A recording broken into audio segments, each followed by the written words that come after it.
Itong liempo. Ayos na ang pananghalian natin. O, diba?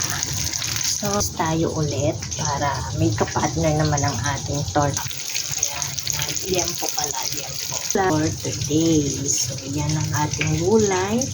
Alam niyo na kung paano na. Pritong liempo ay hahain. So, ayan, luto na ang ating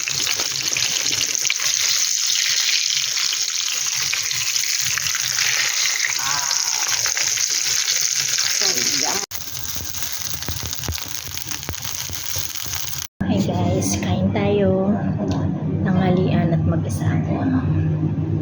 So yan, meron tayong pork chop. Meron tayong tortang tayo. So yan, at saka tayo magsisinangag.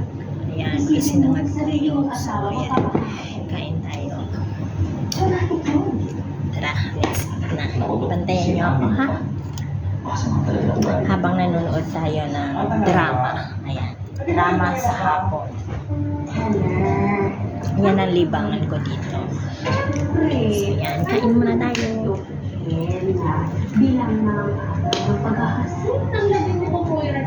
Sarap ng pork chop. Magkakamay ako. Masarap kasi magkamay pag ganito.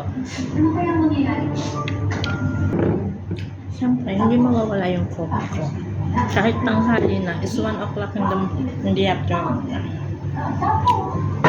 Kasi hindi ako nakapag-coffee kanina. So, ngayon ako magkakape. Hinahanap pala ng sigmura ko yung kape. Bahala na si Doc.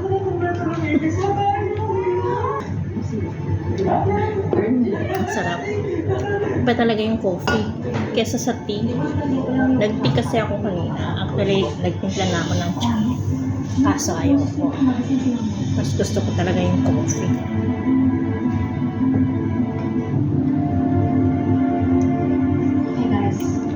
So yan, kamayan tayo.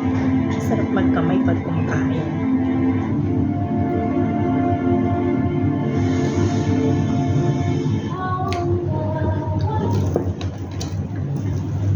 Sama ko yung paborito kong pinapanood paghapon.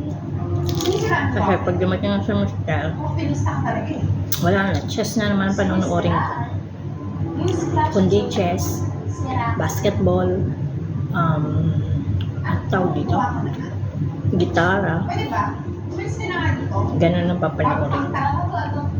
So habang wala siya, magkikidara tayo. Wala ka nga palang pinalaman doon. Sorry. Alam mo naman tayo, mga nanay, puro kadramahan ang alam sa buhay. Pero hindi, nakaka-enjoy din kasi manood. Kaya pinikula na naman yung panonood. Ang sarap ng pork chop. Pork chop ako ng pork chop, liempo pala. Dalawa pa yung sausawang ko. Isang ketchup.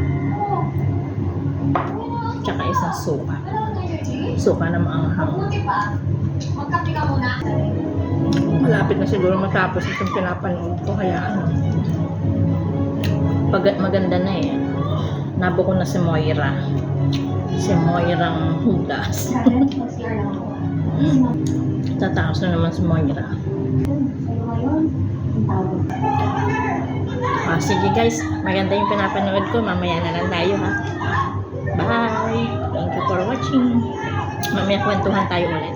Bye-bye!